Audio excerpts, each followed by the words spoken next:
Hello and welcome to all my dear students. कैसे हैं आप सब लोग?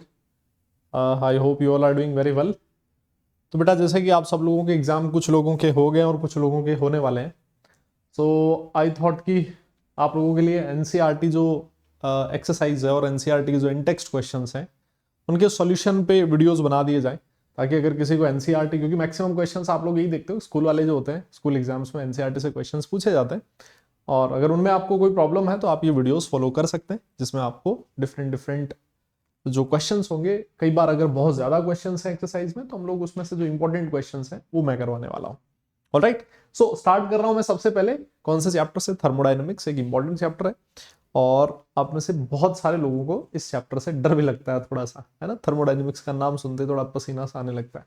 ऑलराइट, सो सबसे पहले मैं इसी चैप्टर की बात करने वाला हूं। ऑलराइट, हालांकि एनसीईआरटी में कोई बहुत ज्यादा क्वेश्चंस इसमें नहीं दिए हुए हैं और बहुत मुश्किल क्वेश्चंस भी नहीं दिए हुए, आसान क्वेश्चन है, इजी है, आप लोगों को हर चीज समझ में आने वाली है। ठीक है, तो करें फिर स्टार्ट।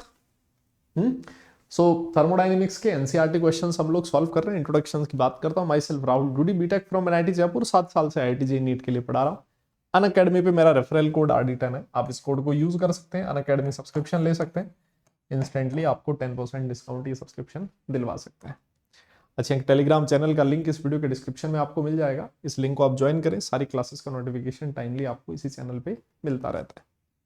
और जो बच्चे अपने क्लास 12th की प्रिपरेशन अर्ली जल्दी स्टार्ट करना चाह रहे हैं, सिस्टमेटिक वे में स्टार्ट करना चाह रहे हैं, क्लास 11th का रिवीजन बहुत सिस्टमेटिक वे में करना चाह रहे हैं, बट आप अनअकैडमी सब्सक्रिप्शन ले सकते हो। एक अफोर्डेबल प्राइस में क्वालिटी एजुकेशन आपको अनअकैडमी प्रोवाइड करता है। इसमें आपको लाइव डाउट सॉल्विंग सेशंस के साथ साथ weekly test quizzes, all India rank, हर फैसिलिटी आपको मिलती है, कॉम्पिटिटिव एनवायरनमेंट आपको मिलता है। और अगर आप आइकॉनिक सब्सक्रिप्शन लेते हैं, उसमें एक स्पेशल टाइप ऑफ सब्सक्रिप्शन है जिसमें आपको पर्सनल मेंटोरशिप मिलती है, 1-to-1 इंटरेक्शन मिलता है, अपने मेंटोर के साथ कॉल कर सकते हो, जितने भी कंसर्न है उनके साथ डिस्कस कर सकते हो।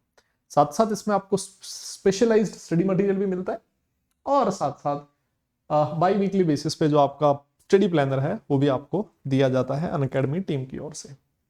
बात करते हैं फीस की, बहुत रीजनेबल फीस है। अगर आप 12 मंथ की टोटल फीस देखें तो 15,000 लिखी हुई मिलेगी, बट आप पेमेंट करने से पहले अगर एक कोड यूज करें, this is my code, I want कि हर एक बच्चा इस कोड को याद रखे, इस कोड को यूज करते ही 10% डिस्काउंट आपको मिलेगा। फीस लगभग 13,500 रुपए बैठेगी, और साथ साथ एक बहुत बढ़िया ऑफर भी अभी चल रहा है, आपको 2 मंथ्स का extra subscription free of cost यहाँ पर मिलने वाला है। ऑलराइट, एक मेरी तरफ से छोटा सा गिफ्ट भी मिलेगा आपको in the form of books, but उसके लिए आपको इस कोड को यूज करके सब्सक्रिप्शन लेना है। ऑलराइट, ये आइकॉनिक की फीस है, इसमें भी आप रेफरल कोड ये वाला यूज कर सकते हैं। ऑब्वियस आइकॉनिक की थोड़ी सी फीस ज्यादा, बट फीचर्स बहुत ही अच्छे हैं इसमें। अब आप में से कुछ बच्चे ऐसे भी होंगे जो IIT जेईई और नीट की प्रिपरेशन भी कर रहे होंगे। बेटा, उनके लिए ना सिर्फ CBSE सब्सक्रिप्शन से काम नहीं चलता, आपको लेना चाहिए कॉम्बो सब्सक्रिप्शन, ताकि आप दोनों जगह पर क्लासेस अटेंड कर सकें, अपने बोर्ड एग्जाम्स की भी और कॉम्पिटेटिव एग्जाम्स की भी। ठीक है, ये बेस्ट सब्सक्रिप्शन है जो अनअकैडमी पर अवेलेबल है। कोड आप लगा सकते हैं RD10 इस सब्सक्रिप्शन को लेने के लिए। इस ऑफर की मैं बात आपसे कर ही चुका हूं पहले, है ना, कि आप अगर 12 महीने का सब्सक्रिप्शन ले रहे हैं तो आपको 2 मंथ्स का एक्स्ट्रा सब्सक्रिप्शन फ्री मिल रहा है। ऑलराइट, अगर आपको किसी भी ऑफर या फिर सब्सक्रिप्शन से रिलेटेड कोई भी डाउट है, आपके सामने एक नंबर दिया हुआ है, आप इस नंबर पे कॉल कर सकते हैं। ठीक है, चलिए, वेरी गुड। क्वेश्चंस किए जाएं फिर स्टार्ट। थर्मोडायनेमिक्स हम लोग कर रहे हैं, कोई बहुत ज्यादा इसमें क्वेश्चंस है नहीं एक्चुअली।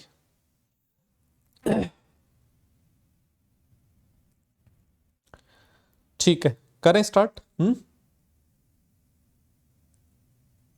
ओके, तो बेटा सबसे पहला क्वेश्चन आपकी स्क्रीन पर आ रहा है, ये रहा।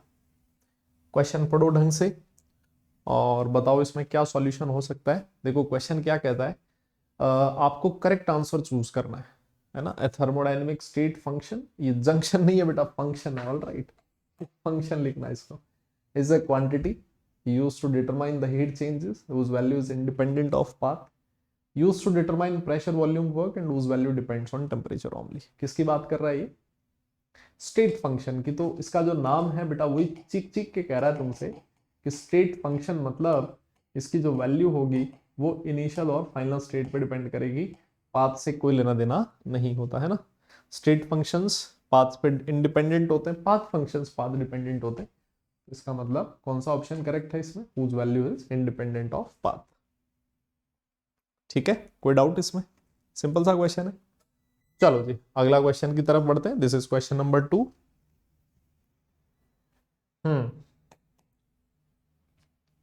बताइए देखें क्या सॉल्यूशन हो सकता है इसका। क्या कह रहा है क्वेश्चन कि for the process to occur under adiabatic conditions the correct condition is delta T is equal to 0, delta P is equal to 0, W is equal to 0 and Q is equal to 0। आप पकड़ो देखो adiabatic conditions. आप लोगों ने पढ़ा है कि adiabatic condition का मतलब, एडियाबेटिक प्रोसेस का मतलब एक ऐसा प्रोसेस जिसमें हीट एक्सचेंज 0 हो, सिस्टम और सराउंडिंग के बीच हीट का फ्लो नहीं हो सकता, उस प्रोसेस को एडियाबेटिक प्रोसेस बोला जाएगा। और ऐसी वॉल्स जहां से हीट कंडक्शन पॉसिबल नहीं होता उनको हम लोग एडियाबेटिक वॉल्स भी कहते हैं, है ना। ये चीज आपको पता होगी मेरे हिसाब से। तो इस केस में कौन सा ऑप्शन करेक्ट है बेटा? Option number 3, Q is equal to 0। ठीक है, मेरे हिसाब से ये बहुत सिंपल क्वेश्चंस हैं। ये चीज ये आपको पता है बेटा, ये एनसीईआरटी के क्वेश्चंस है ना। चलो आगे बढ़ते हैं फिर अगले क्वेश्चन की तरफ। क्वेश्चन नंबर 3 आपकी स्क्रीन पर है, देखो एक बार क्वेश्चन अच्छे से और मुझे बताओ क्या हो सकता है। कहता है the enthalpies of all the elements in their standard state are unity, 0, less than 0, different for each element. मतलब ये हम लोगों ने स्टैंडर्ड एंथैल्पी ऑफ फॉर्मेशन है ना वहां पर पढ़ा था। हम लोग कहते थे कि जो एलिमेंट्स होते हैं उनकी standard enthalpy of formation in their standard state is taken as 0 by convention. उनकी स्टैंडर्ड एंथैल्पी ऑफ फॉर्मेशन कितनी मानी जाती है? होती नहीं है, मानी जाती है ना, अज्यूम किया जाता है ना। तो ऑप्शन नंबर बी करेक्ट होगा। इस पे न्यूमेरिकल भी आएगा आगे। ठीक है, अगले क्वेश्चन की तरफ बढ़ो। इसको सॉल्व करने के लिए मैं आपको थोड़ा सा टाइम दे रहा हूं, क्योंकि बेटा देखो मैं सॉल्व करवा दूंगा उससे कोई बहुत ज्यादा बेनिफिट आपको होने वाला नहीं है। बेनिफिट तभी होगा जब आप क्वेश्चन को खुद से सॉल्व करेंगे, है ना। तभी आपको पता लगेगा कि यार मुझे प्रॉब्लम कहाँ है, मुझे कहाँ पर डाउट है। वरना अकेले क्वेश्चन सॉल्व करता रहूंगा मैं, आपको मजा आता रहेगा। स्कूल वालों में तो करवाया है वो, इसका फायदा नहीं है ना। एक बार इसको सॉल्व करने की कोशिश करो आप।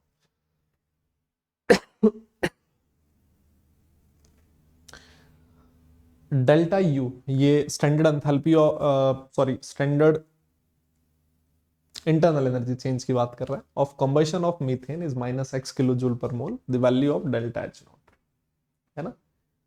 तो मतलब इसमें आपसे एग्जैक्ट वैल्यू नहीं पूछी है, आपसे डेल्टा एच और डेल्टा यू में पूछा है क्या रिलेशन, कौन बड़ा होगा, छोटा होगा, इक्वल होगा या 0 होगा। तो मेरे हिसाब से इसमें सबसे पहले आपको डेल्टा एच और डेल्टा यू में रिलेशन पता होना चाहिए। आपको ये पता होना चाहिए कि जो मीथेन है उसकी कंबशन की रिएक्शन लिखनी कैसे, वहां से आपको आइडिया लगेगा करना क्या है। करो देखें, एक बार सॉल्व करो। मैं बस थोड़ा सा टाइम आपको और दूंगा। तो एनसीईआरटी एक्सरसाइज में कुछ ऑब्जेक्टिव क्वेश्चंस भी दिए हुए हैं और कुछ सब्जेक्टिव भी है ना। मैक्सिमम सब्जेक्टिव है बट कुछ ऑब्जेक्टिव क्वेश्चंस भी हैं जो हम लोग अभी कर रहे हैं।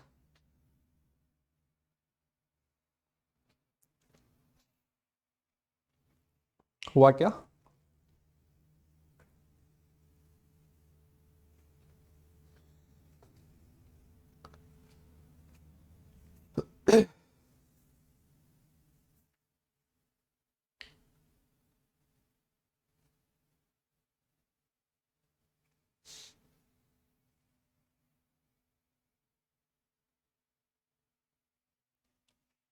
हो गया?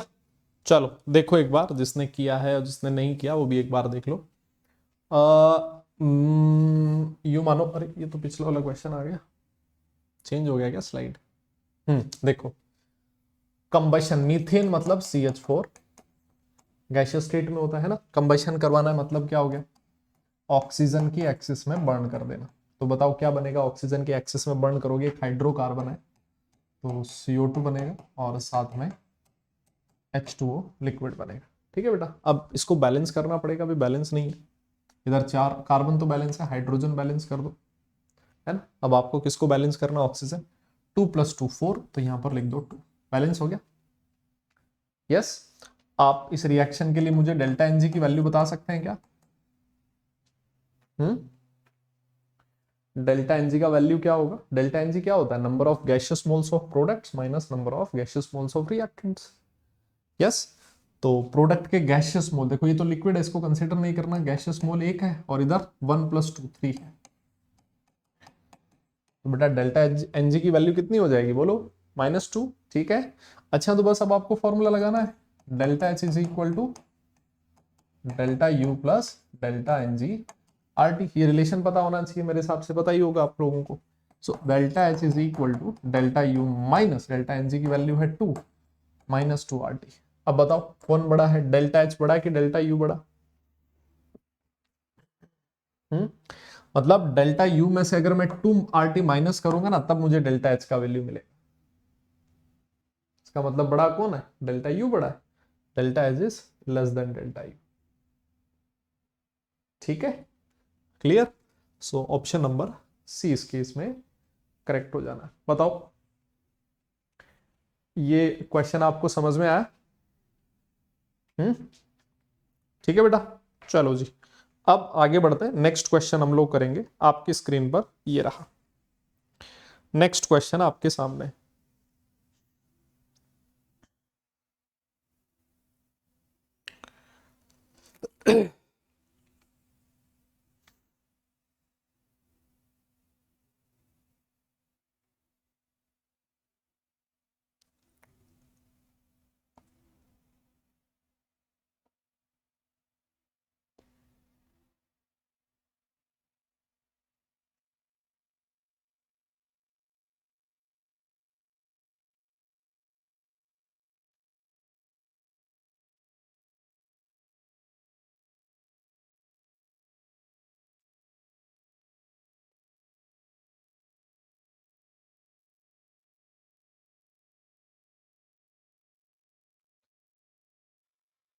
हम्म देखो, ये भी बहुत अच्छा क्वेश्चन है, इस तरह के क्वेश्चंस पूछे जाते हैं बेटा। The enthalpy of combustion of methane, graphite and dihydrogen at 298 kelvin are, कुछ वैल्यूज दे रखी हैं और आपसे पूछा है enthalpy of formation of CH4 कितना होगा। एक अच्छा क्वेश्चन है, हैश लो इसमें काम में आएगा। मैं चाहता हूं एक बार आप इसको खुद से सॉल्व करने की कोशिश करें, थोड़ा सा टाइम दे रहा हूं, 1 मिनट का, कुछ 2-3 इक्वेशन लिखो, है ना। और ये कह रहा है ना कि एंथैल्पी ऑफ कंबशन इन तीनों का, तो एक बार आप एंथैल्पी ऑफ कंबशन का रिएक्शन लिखो, है ना। फिर आपको क्या चाहिए? Enthalpy of formation of CH4, तो उसकी इक्वेशन लिखो। देखो कि कहीं जो आपको इक्वेशन पहले से पता है, क्या आप उसमें जोड़ तोड़ करके इसके enthalpy of formation of CH4 का इक्वेशन बना सकते हो क्या, है ना। एक बार आप ट्राई करने की कोशिश करो।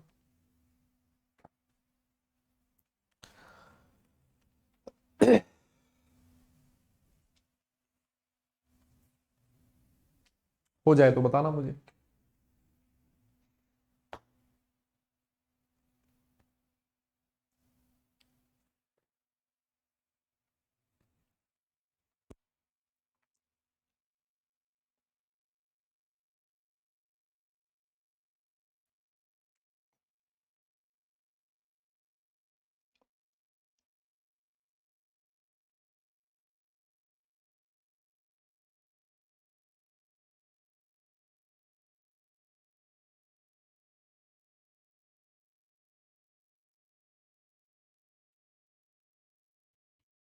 हम्म करेंगे डिस्कस, हुआ?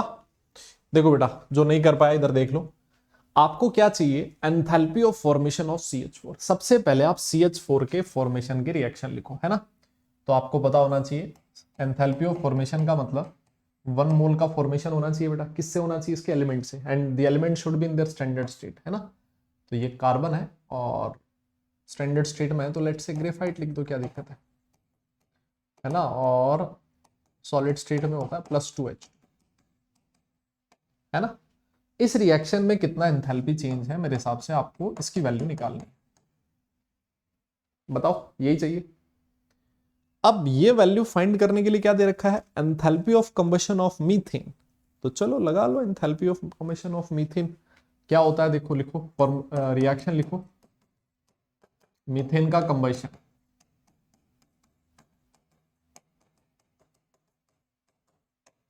बताओ यही होगा।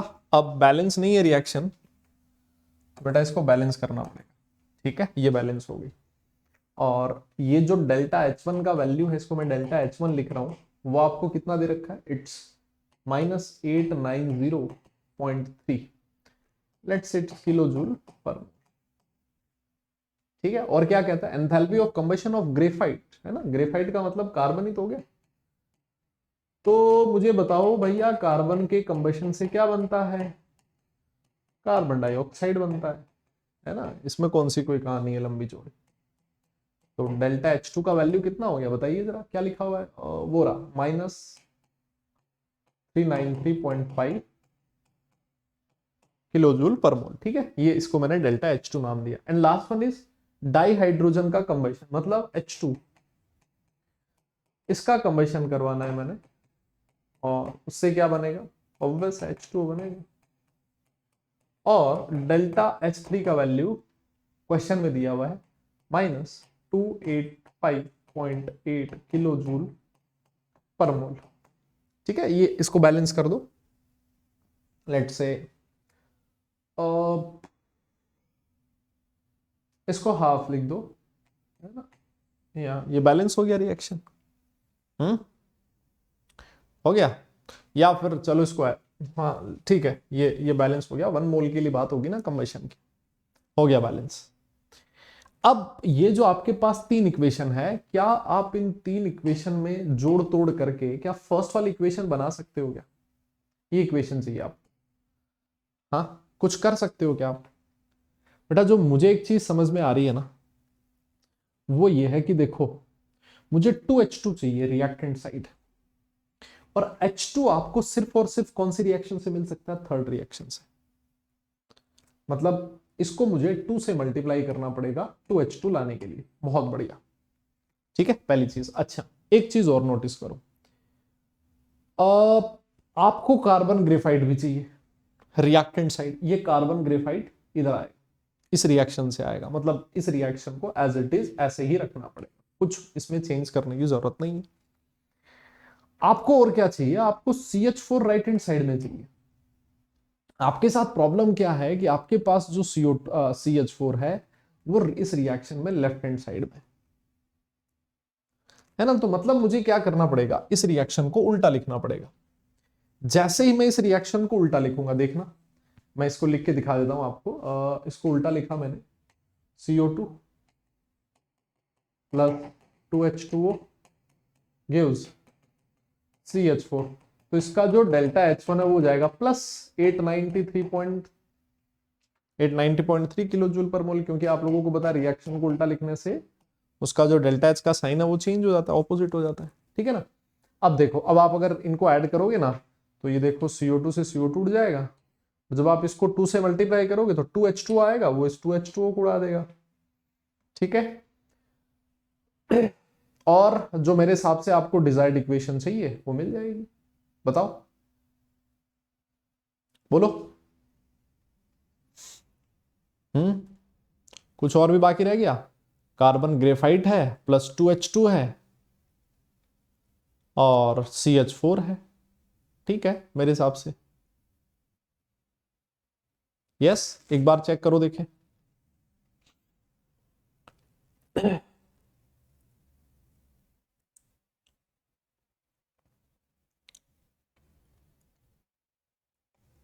Enthalpy of formation of CH4 आपको चाहिए था, हुआ क्या, हाँ जी,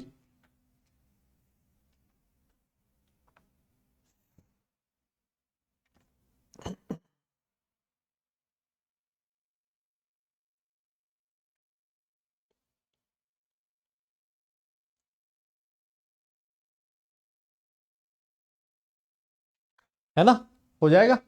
तो आपने क्या किया है बताओ, आपने फर्स्ट रिएक्शन को उल्टा लिखा है ना, तो जो डेल्टा H आएगा बेटा वो क्या हो जाएगा, देखो डेल्टा एच हो जाएगा, फर्स्ट रिएक्शन को उल्टा लिखा प्लस इस रिएक्शन को एज इट इज रहने दिया -393.5 और जो ये वाली रिएक्शन थी इसको 2 से मल्टीप्लाई करके ऐड किया -285.8 किलो जूल पर। बस इसको सॉल्व करना आपको, है ना, वही आपका फाइनल सॉल्यूशन हो जाएगा। एक बार आप चेक कर लेना कौन सा फाइनल सॉल्यूशन आपको मिल रहा है। ठीक है, 4 ऑप्शन आपकी स्क्रीन पर है, कैलकुलेट कर लो आप चाहो तो कौन सा ऑप्शन आपको मिलने वाला है।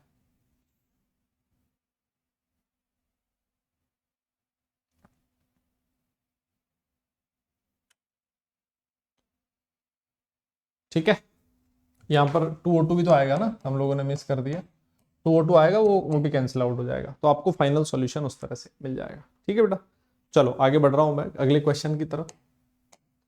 आपकी स्क्रीन पर ये रहा, देखो जरा एक बार सॉल्व करने की कोशिश करो। क्वेश्चन क्या कह रहा है, question says a reaction A plus B gives C plus D plus Q is found to have a positive entropy change. The reaction will be possible at high temperature, possible only at low temperature, not possible at any temperature, and possible at any temperature.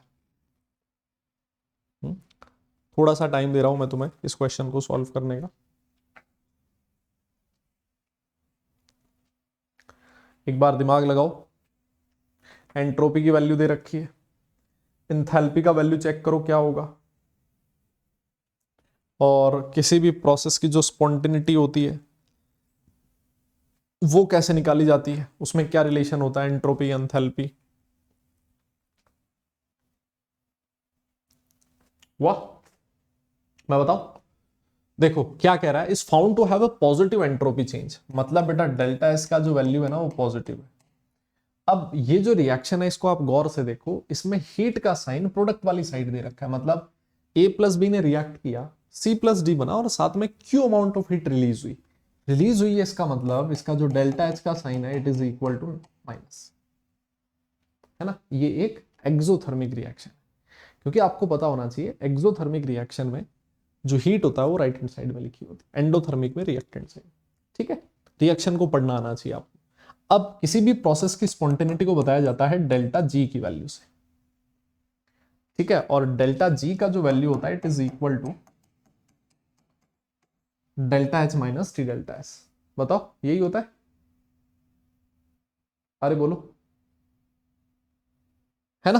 तो अब इसमें ये जो delta H का sign है बेटा ये तो है नेगेटिव, माइनस जो डेल्टा एस है वो है पॉजिटिव, तो इसका मतलब ये हो गया ना यार, डेल्टा जी का जो वैल्यू है वो नेगेटिव होगा ऑलवेज, टेम्परेचर का कोई रोल नहीं रहेगा, delta G is always negative, इसका मतलब process is spontaneous at any temperature. ठीक है ना, this reaction is possible at any temperature, temperature का कोई रोल इसमें नहीं है। बताओ क्या आपको समझ में आई ये रिएक्शन, ये क्वेश्चन। ठीक है, वेरी गुड, चलिए फिर आगे बढ़ते हैं अगले क्वेश्चन की तरफ। क्वेश्चन नंबर 7 दे रखा है, ये जूल दे रखा है बेटा ना, 1701 जूल दिया हुआ है। एक बार सॉल्व कीजिए, 30 सेकंड का टाइम दे रहा हूं इस क्वेश्चन को सॉल्व करने के लिए, क्योंकि ये क्वेश्चन इतना ही है, 30 सेकंड में ये सॉल्व हो जाना चाहिए।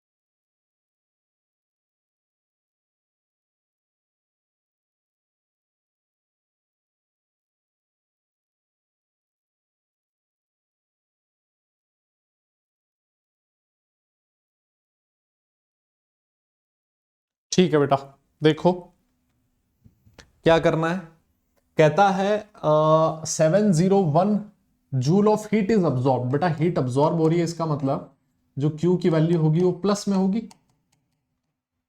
ठीक है, and 394 joule of work is done by the system. आप लोगों को पता है कि जो work done by the system होता है वो नेगेटिव होता है, ठीक है। अब आपसे क्या पूछ रहा है, इंटरनल एनर्जी चेंज। आपको फर्स्ट लॉ के according delta U is equal to Q plus W minus 394 solve कर लेना, जूल में आपको डेल्टा यू का वैल्यू मिल जाएगा, ठीक है। बहुत ही सिंपल क्वेश्चन था ये तो। चलो आगे बढ़ते हैं। नेक्स्ट क्वेश्चन, एक रिएक्शन दे रखी है, डेल्टा यू का वैल्यू दे रखा है और एंथैल्पी चेंज आपको निकालना है। ये आसान क्वेश्चन है, ये भी मुश्किल नहीं है, फॉर्मूला बेस्ड क्वेश्चन है। बस 3 सेकंड का टाइम दे रहा हूं, एक बार सॉल्व करो फिर मैं डिस्कस करता हूं।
हाँ जी,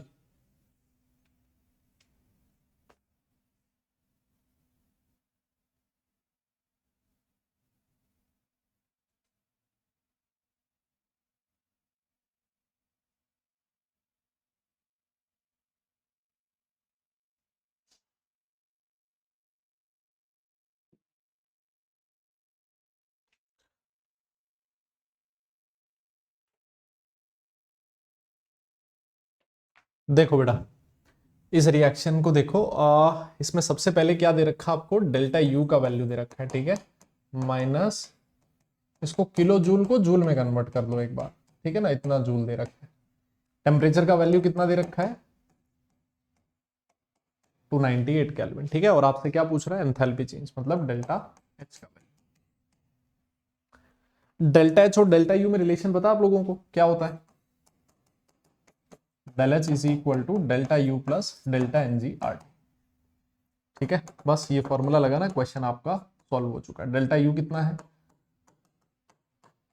0.7 इंटू 10⁻³ जूल में लिखा है इसको। बेटा इस रिएक्शन के लिए आप डेल्टा एनजी का वैल्यू फाइंड कर सकते हो क्या, कितना होगा बताओ। Delta N G is number of gaseous moles, कितने हैं 1 + 1 2 minus number of gaseous moles of reactant कितना है 3/2, ये मेरे हिसाब से मिलेगा 0.5, ठीक है। तो प्लस 0.5 आर का वैल्यू कितना लोगे यहाँ पर 8.314 जूल में ही लेना, इनटू टेम्परेचर का वैल्यू कितना दे रखा है 298 केल्विन। बस इसको सॉल्व करना आप लोगों ने, कैलकुलेशन तुम्हारे हवाले है ना। और ये जो फॉर्मूला इसका जो वैल्यू आएगा वो जूल पर मोल में आपको मिल जाएगा। बताओ, है ना। आप चाहो तो उसको किलो जूल में बाद में कन्वर्ट कर लेना। अब इसमें देखो एक गलती क्या करते हैं हम लोग, बहुत सारे लोग ये गलती करते हैं, इसको किलो जूल में रहने देते हैं, तो यहां पर किलो जूल लिख देते हैं और इधर जो वैल्यू आती है वो जूल में आती है, तो 1 जूल उसमें किलो जूल ऐड कर देते हो आप, गलत हो जाता है ना। या तो आप इसको किलो जूल में कन्वर्ट करो 1000 से डिवाइड करके, या फिर इस किलो जूल को जूल में लिखो, तो ये सबसे सही तरीका है, ठीक है। क्लियर, चलो जी आगे बढ़ो, फिर क्वेश्चन नंबर 9 की तरफ चलते हैं। आपकी स्क्रीन पर ये लिखा हुआ,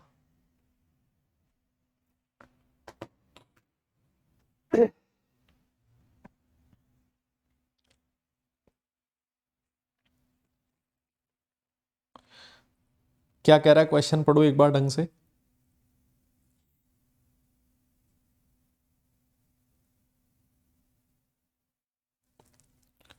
It says calculate the number of kilojoule of heat necessary to raise the temperature of 60 gram of aluminium from 35 degrees Celsius to 55 degrees Celsius and the molar heat capacity of aluminium is 24 joule per mole पर kelvin. ठीक है, यहाँ पर आपको aluminium का मैं atomic mass भी बता सकता हूँ, इट्स 27।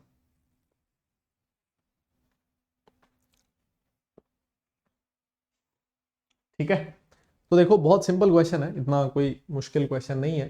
अगर आपको मोलर हीट कैपेसिटी दी हुई हो और आपको टेम्परेचर बढ़ाने के लिए कितना हीट चाहिए, तो इसका फॉर्मूला होता है सीधा सा formula, Q is equal to NC delta T, where N is number of moles and C is the molar heat capacity.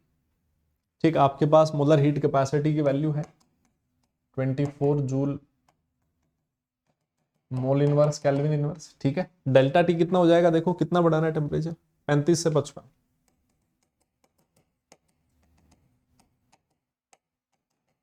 तो 20 हो जाएगा। आप इसको डिग्री सेल्सियस में क्या चेंज करने की जरूरत नहीं है, क्योंकि जो चेंज इन टेम्परेचर है डिग्री सेल्सियस और केल्विन में सेम ही रहेगा।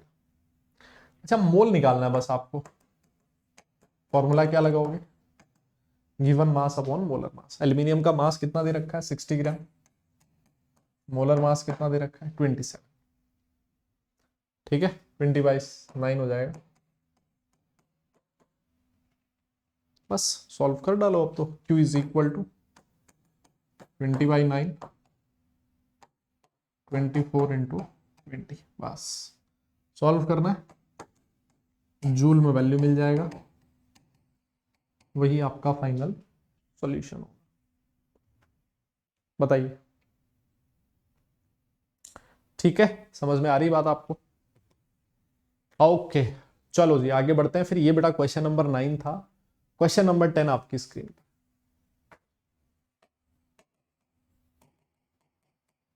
ये क्वेश्चन मैंने पहले भी करवाया आप लोगों को, पढ़ो एक बार क्वेश्चन क्या कह रहा है। Enthalpy of combustion of carbon to carbon dioxide is -393.5 joule per mole. Calculate the heat released upon formation of 35.2 gram of CO2 from carbon and oxygen gas.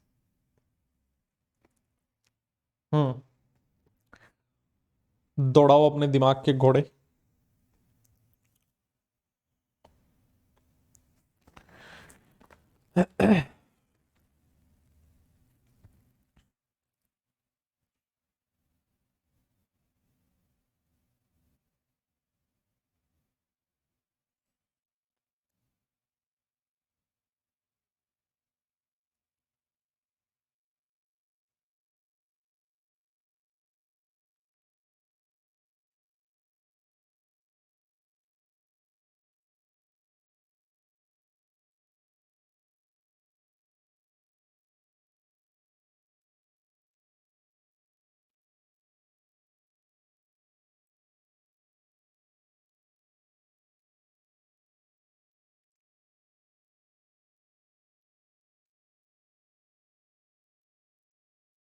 हाँ जी, हो गया क्या?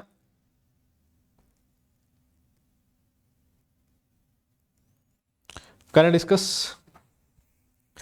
चलो आ जाओ देखें, तो क्या कह रहा है। एंथैल्पी ऑफ कंबशन, कार्बन का एंथैल्पी ऑफ कंबशन मतलब यही होता है मेरे हिसाब से, है ना। और इसमें कितना दे रखा है डेल्टा एच का वैल्यू, जूल पर मोल। अच्छा एक चीज और बताओ, मैं ऐसे कह सकता हूं इस रिएक्शन में CO2 का फॉर्मेशन भी हो रहा है। यस, CO2 का फॉर्मेशन हो रहा है, कितने मोल का, 1 मोल का। तो इसको मैं ऐसे भी लिख सकता हूं कि 1 मोल CO2 फॉर्मेशन के लिए, फॉर्मेशन में इतनी एनर्जी रिलीज हो रही है। बताओ, ऐसे कह सकता हूं भाई, सीधा सीधा दिख ही रहा है ना। मतलब 1 मोल CO2 के लिए कितनी एनर्जी रिलीज हो रही है, इतनी जूल। और 1 मोल मतलब CO2 का मोलर मास कितना हो जाएगा 44 ग्राम। मतलब 44 ग्राम CO2 के लिए जो डेल्टा एच है दैट इज, बताओ सही क्या। क्वेश्चन में पूछता है भाई साहब 35.2 ग्राम के लिए चाहिए, तो मुन्ना जब 44 ग्राम के लिए इतना है तो यार 35.2 के लिए तो यूनिटरी मेथड होगा, 5वीं क्लास का बच्चा भी कर देगा। क्यों? डिवाइडेड बाय 45, कैलकुलेशन थोड़ी सी मुश्किल है। 35.2 जूल, ये आपका फाइनल सॉल्यूशन हो जाएगा। ठीक है ना? तो आप क्वेश्चन लिखना सीखो, सबसे पहले इक्वेशन लिखो, देखो कि उस क्वेश्चन में क्या पूछ रहा है आपसे, और जो चीज पूछ रहा है उसके लिए क्या कोई एडिशनल इंफॉर्मेशन दी हुई है जहां से मैं वो चीज निकाल सकता हूं। खुद से करोगे तभी सीखोगे। ठीक है, तो ये था क्वेश्चन नंबर 10। आगे आ जाओ, क्वेश्चन नंबर 11 की बात करते हैं। आपको एक रिएक्शन में एंथैल्पी ऑफ रिएक्शन निकालना, और आपको रिएक्टेंट और प्रोडक्ट का स्टैंडर्ड एंथैल्पी ऑफ फॉर्मेशन दिया हुआ है। मेरे हिसाब से एक निहायत ही आसान क्वेश्चन है उन बच्चों के लिए जिन्होंने थोड़ा चैप्टर को ढंग से पढ़ा हुआ है उनके लिए। ठीक है, 30 सेकंड का टाइम आपके पास है, सॉल्व कीजिए।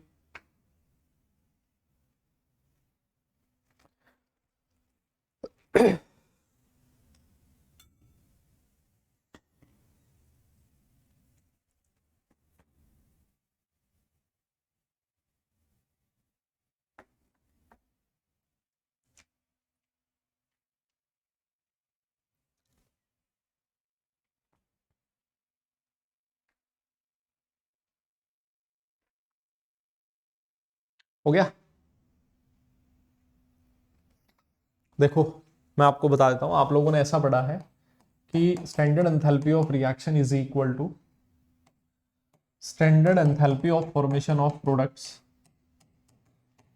Minus sigma B I standard enthalpy of formation of react. ऐसा ही पढ़ा है ना आप लोगों ने? तो यहां पर जो प्रोडक्ट है, कौन कौन है प्रोडक्ट? एक तो N2 और दूसरा 3CO2। ठीक है, अब AI और BI क्या है? Stoichiometric coefficient of product and reactant. तो आपको इसका मैं इक्वेशन बता देता हूं, इसका एक्सप्रेशन लिख सकता हूं, फिर आप वैल्यूज आप खुद से डाल देना।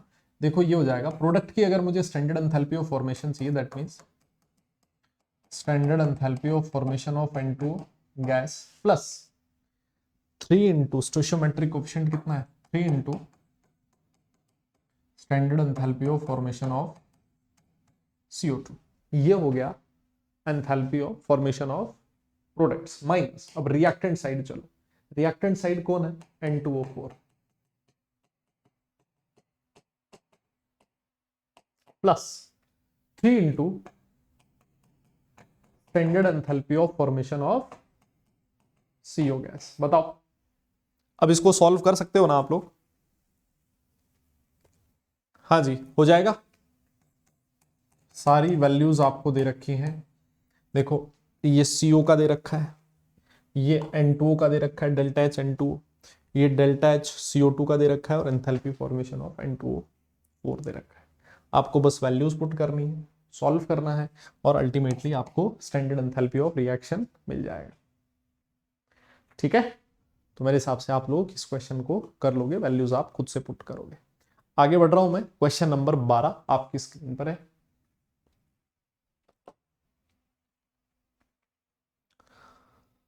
रिएक्शन दे रखी है, एंथैल्पी ऑफ रिएक्शन दे रखी है, standard enthalpy of formation of NH3 चाहिए। वही 30 सेकंड का टाइम आपको दिया जा रहा है, करो देखें। 30 सेकेंड्स।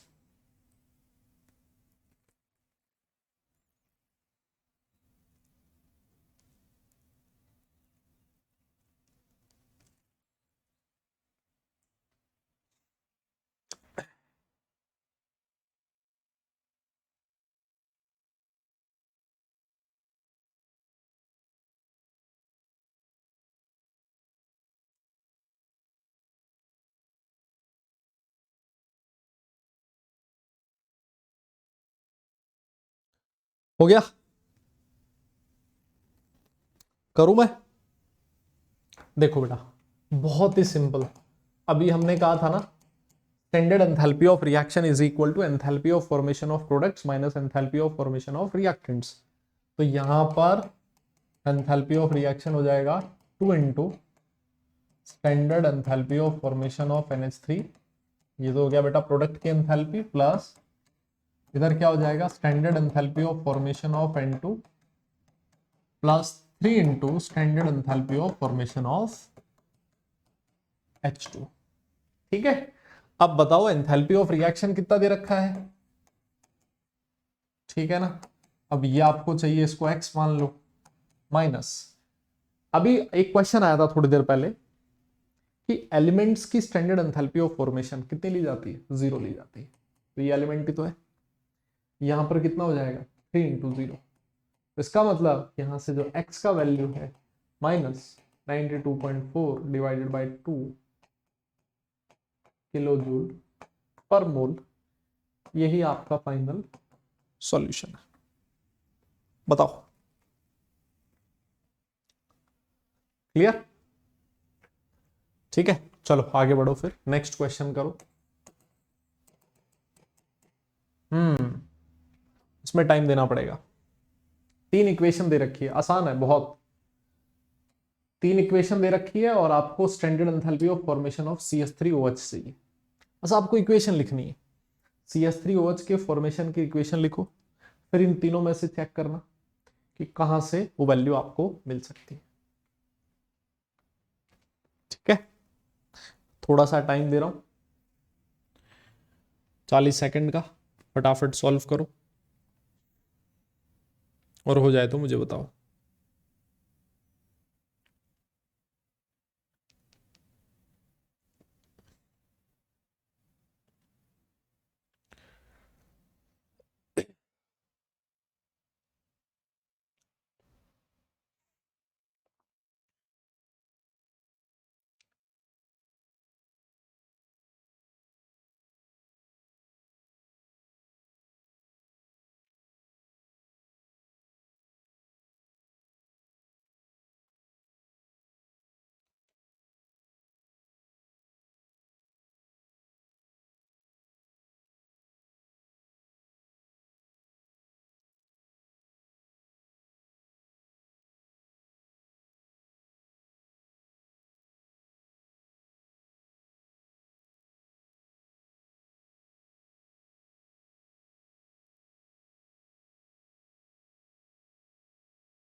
हाँ जी, हो गया क्या बेटा?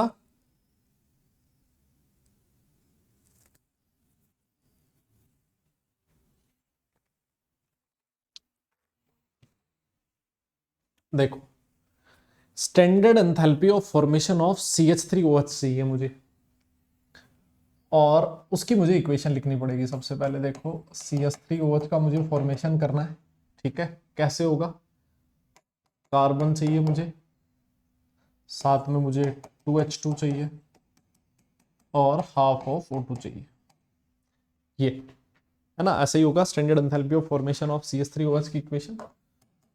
इसके लिए डेल्टा H का वैल्यू क्या होगा, ये मुझे निकालना है। तो ये वाली इक्वेशन 1 है, इसको 1 लिख देता हूं, इसको 2 लिख देता हूं, इसको 3 लिख देता हूं। देखो कैसे मिलेगा, मुझे कार्बन सॉलिड चाहिए, कार्बन सॉलिड मुझे सेकेंड रिएक्शन से मिलेगा, मतलब इक्वेशन 2 को एज इट इज वैसे ही रखना है, ठीक है। इसको एज इट इज वैसे ही रखो, बहुत बढ़िया। मुझे CH3OH राइट हैंड साइड में चाहिए, राइट हैंड साइड में चाहिए मतलब जो फर्स्ट वाली इक्वेशन है उसको मुझे ऑपोजिट करना पड़ेगा, मतलब इक्वेशन 2 जो है उसको एज इट इज रखना है, माइनस इक्वेशन 1। माइनस करने का मतलब उल्टा लिखना है। फिर उसके बाद क्या करना है बेटा, मुझे H2 चाहिए, 2H2, यहां पर है H2, मतलब इस इक्वेशन को 2 से मल्टीप्लाई करना पड़ेगा। फिर तीनों को आप ऐड कर दो, +2 इंटू इक्वेशन 3, बस ये आपका फाइनल सॉल्यूशन हो जाएगा। बाकी सारी चीजें अपने आप ही कैंसिल आउट हो जाएंगी। बताओ, समझ में आई आपको बात?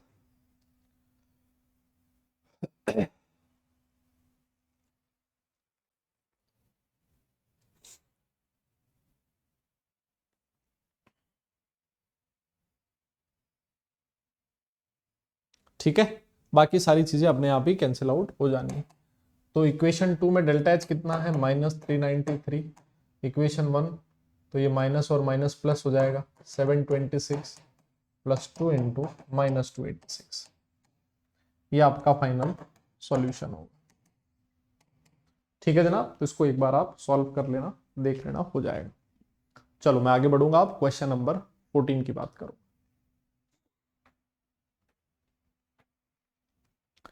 एक रिएक्शन दे रखी है आपको ये वाली, CCl4 गिव्स C+4Cl।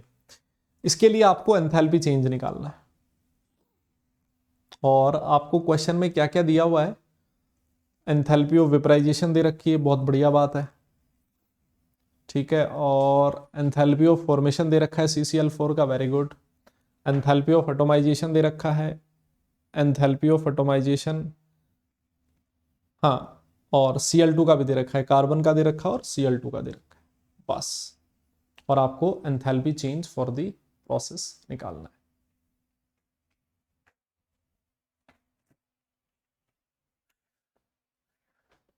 एक बार के लिए थोड़ा सा दिमाग लगाओ अपना, कोशिश करो सॉल्व करने की, होती है तो फिर मैं बताऊंगा।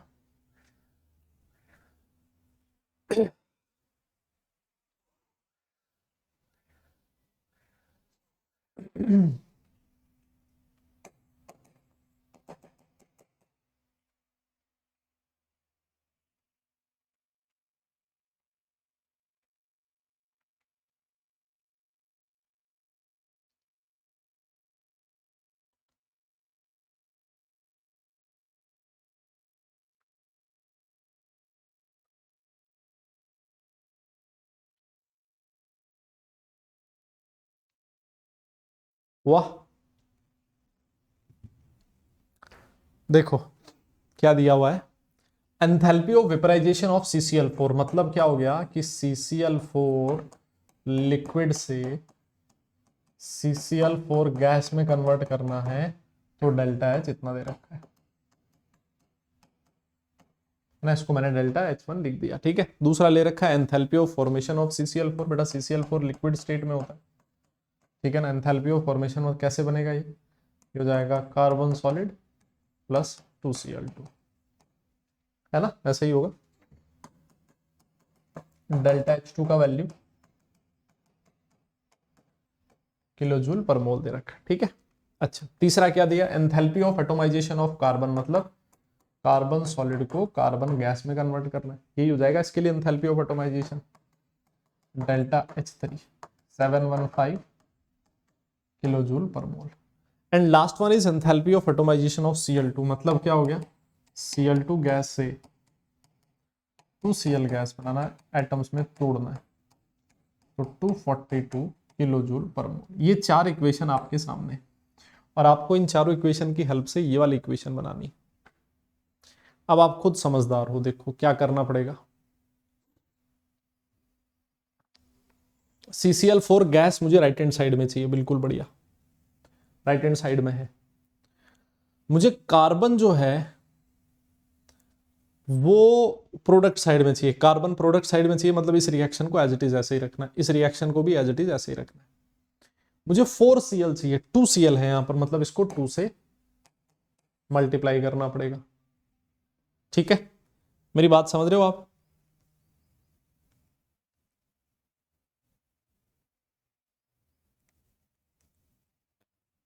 ठीक, और एक चीज आपको और करनी पड़ेगी,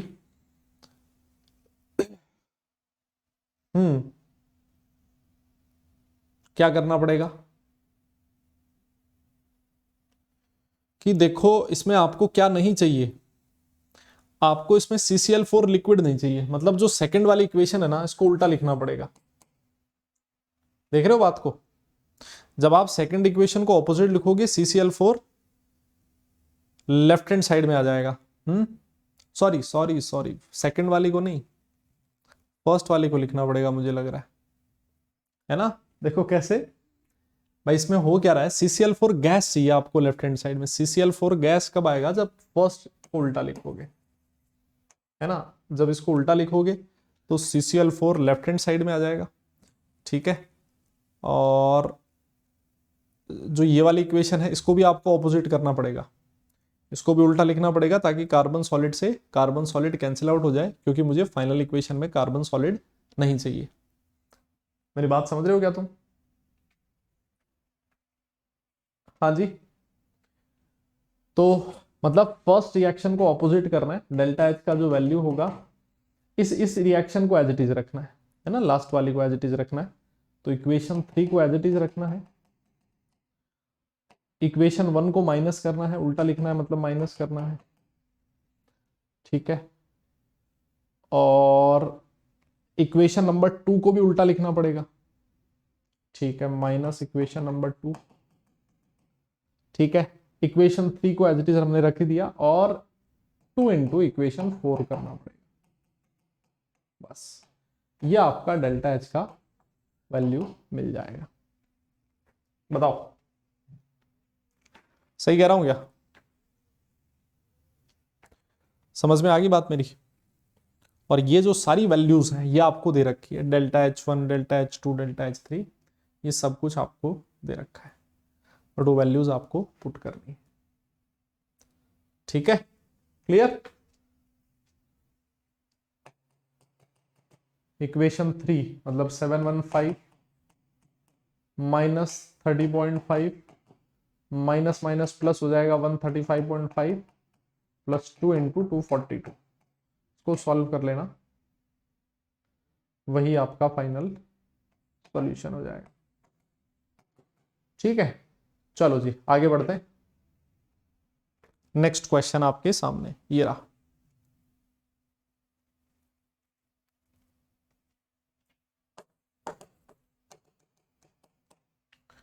देखो एक बार गौर से क्या कह रहा है। एक रिएक्शन दे रखा है, डेल्टा एच का वैल्यू इतना दे रखा है, डेल्टा एस का वैल्यू इतना दे रखा है। At what temperature will the reaction become spontaneous considering delta H and delta S to be constant over the temperature range. देखो आपने एक फॉर्मूला पढ़ा होगा, delta G is equal to delta S minus T delta S, है ना, delta H minus T delta S. तो हम लोगों ने पढ़ा था कि जब डेल्टा जी का वैल्यू नेगेटिव आता है तो वो जो प्रोसेस होता है वो स्पॉन्टेनियस होता है। अब इसमें डेल्टा एच भी पॉजिटिव है, डेल्टा एस भी पॉजिटिव है। आप पहले क्या करो, वो टेम्परेचर निकाल लो जिस टेम्परेचर पे डेल्टा जी 0 होता है, ठीक है। अब उस टेम्परेचर से थोड़ा सा भी डेल्टा जी 0 होने का मतलब ये वाली वैल्यू और ये वाली वैल्यू इक्वल होती।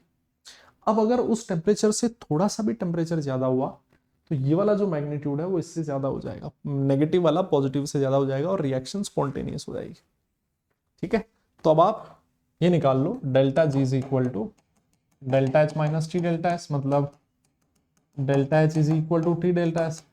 टी क्या हो जाएगा, del H upon del H. Del H कितना दे रखा है, देखो ये रहा 400 किलो जूल, ठीक है, पर मोल। और ये कितना दे रखा है, डेल्टा एस 0.2, तो ये 2000 केल्विन, 2000 केल्विन पे आपका डेल्टा जी का वैल्यू 0 है। और अगर आपने टेम्परेचर 2000 से थोड़ा सा भी ज्यादा किया तो ये नेगेटिव वाला मैग्नीट्यूड पॉजिटिव से ज्यादा हो जाएगा and your reaction will be spontaneous. बताइए ये चीज समझ में आई आपको? क्लियर है? चलो आगे बढ़ो फिर। Next question, this is question number 16।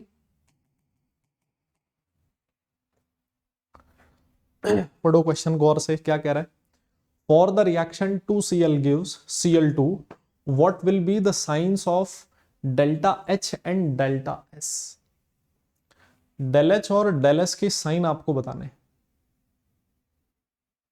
हो जाएगा क्या? देखो आप एक चीज देखो, मान लो Cl2 होता, उसको 2Cl में कन्वर्ट करना होता है ना, Cl2 से 2Cl में कन्वर्ट कर रहे हो तो क्लोरीन क्लोरीन के बीच बॉन्ड तोड़ना पड़ता, और बॉन्ड तोड़ना मतलब एनर्जी देनी पड़ती, तो डेल्टा एच पॉजिटिव होता। अब हमें इसका नहीं, इसकी ऑपोजिट रिएक्शन का डेल्टा एच बताना है। तो जब आप रिएक्शन उल्टा करोगे तो डेल्टा एच का साइन नेगेटिव हो सकता है ना, डेल्टा एच नेगेटिव हो गया, ऑलराइट। अब डेल्टा एच क्या होगा, देखो भाई इसमें एंट्रोपी डिक्रीज कर रही है ना, बॉन्ड बन रहा है, दो एटम्स थे इंडिपेंडेंटली एग्जिस्ट कर रहे थे, उनके बीच एक केमिकल बॉन्ड का फॉर्मेशन हो रहा है, तो आप यही बोलोगे बॉन्ड बन रहा है, एंट्रोपी डिक्रीज कर रही है, डेल्टा एस का साइन नेगेटिव होगा। ठीक है, क्लियर है क्या बेटा? बात मेरी समझ में आ रही है आपको? चलो आगे बढ़िए, क्वेश्चन नंबर 17 की बात करते हैं।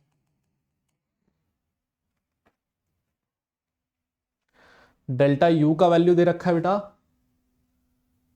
और डेल्टा एस का वैल्यू दे रखा है, रिएक्शन दे रखी है, आपको डेल्टा जी का वैल्यू फाइंड करना है and predict whether the reaction में अकर स्पॉन्टेनियसली, मतलब रिएक्शन स्पॉन्टेनियस है या फिर नहीं है। एक बार के लिए 30 सेकंड का टाइम एक बार फिर मैं दे रहा हूं, थोड़ा दिमाग लगाओ।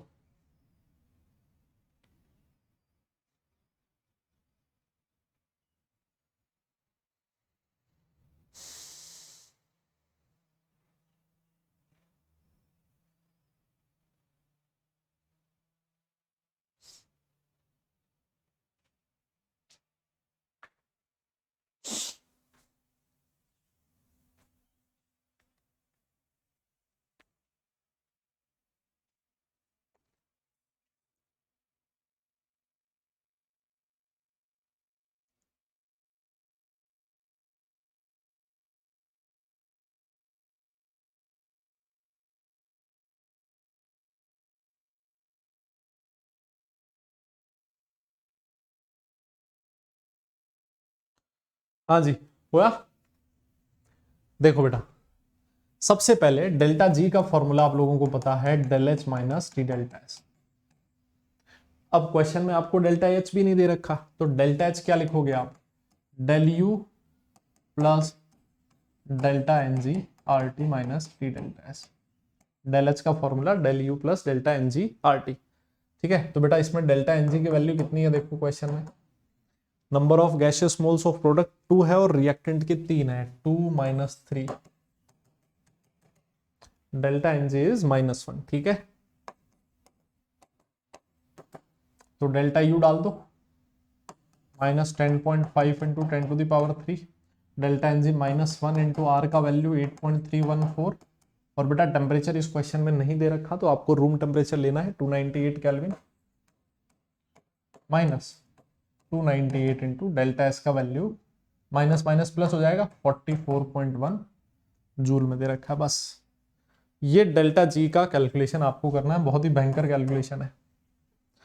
ठीक है ना, तो उस कैलकुलेशन पे मैं नहीं जा रहा हूं, तुम एक बार खुद से देखना इस कैलकुलेशन को। ठीक, देखो ये ऐसे है, प्लस अब अगर ये डेल्टा जी नेगेटिव आता है तो स्पॉन्टेनियस हो जाएगा, और डेल्टा जी पॉजिटिव आता है तो नॉन स्पॉन्टेनियस हो जाएगा। ठीक है ना, तो उससे आप रिएक्शन की स्पॉन्टेनिटी के बारे में भी पता लग जाएगा। क्लियर है? चलो आगे बढ़ते हैं फिर, क्वेश्चन नंबर 18 कहता है the equilibrium constant for the reaction is tan delta G. बेटा ये इक्विलिब्रियम कांस्टेंट वाला सिलेबस इस बार आपके सिलेबस में नहीं है, तो इसको मैं छोड़ देता हूं एक बार के लिए।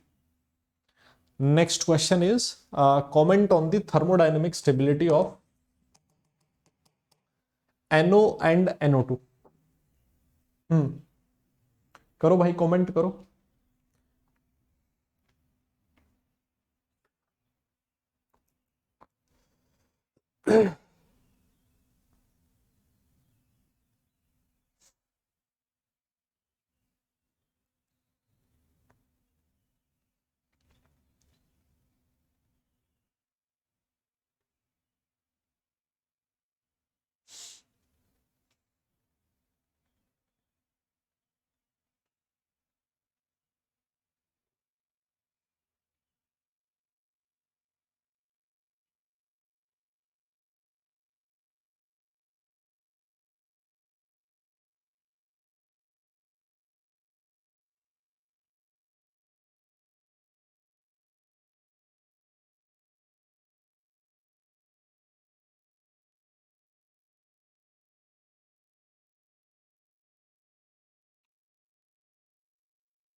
हाँ जी, हो गया क्या?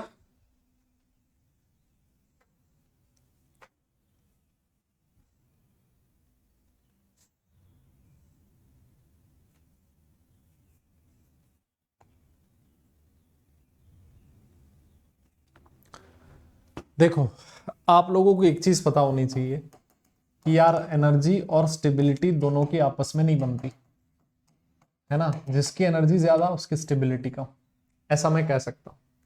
तो इसमें क्या हो रहा है, इस रिएक्शन में NO2 का फॉर्मेशन हो रहा है, बट डेल्टा एच का वैल्यू देखो पॉजिटिव है। डेल्टा एच पॉजिटिव मतलब रिएक्शन एंथैल्पी आपको देनी पड़ रही है, एनर्जी देनी पड़ रही है। तो मतलब इस केस में जो NO की एनर्जी होगी वो ज्यादा होगी, और एनर्जी ज्यादा तो उसकी जो स्टेबिलिटी होगी वो कम होगी, थर्मोडायनेमिक स्टेबिलिटी। इस केस में क्या हो रहा है, एनर्जी रिलीज हो रही है, मतलब इस केस में अब की बार जो NO2 की एनर्जी है वो डिक्रीज कर रही है ना। NO में से एनर्जी डिक्रीज हो रही है और उससे NO2 बन रहा है, क्योंकि जो एक्स्ट्रा एनर्जी है वो रिलीज हो रही है। तो एनर्जी रिलीज हो रही है, इसका मतलब NO2 की जो स्टेबिलिटी होगी वो NO के कंपैरिजन में ज्यादा होगी, because of its less energy. ठीक है। हाँ, calculate the entropy change in surrounding when 1 mole of H2O liquid is formed under standard conditions. करो देखें। एंट्रोपी चेंज बताना है, क्यू का फॉर्मूला आपको पता होना चाहिए, डेल्टा एस का फॉर्मूला, सॉरी।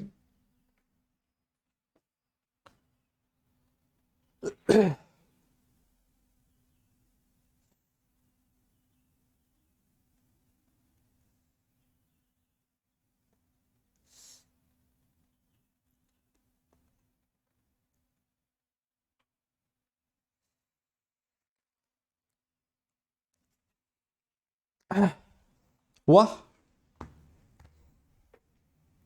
देखो हमें पता है कि डेल्टा एस का जो फॉर्मूला होता है, डेल्टा एस सिस्टम में लिख रहा हूं, is equal to Q upon T. और यहां पर अगर आपका H2O लिक्विड फॉर्म हो रहा है, मतलब surrounding H2O liquid is formed है ना,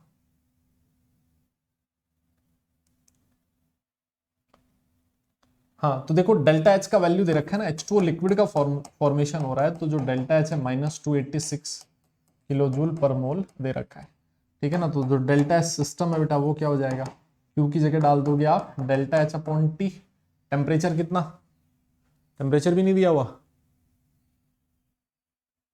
हम्म तो अगर टेम्परेचर नहीं दिया हुआ तो कितना टेम्परेचर मानोगे,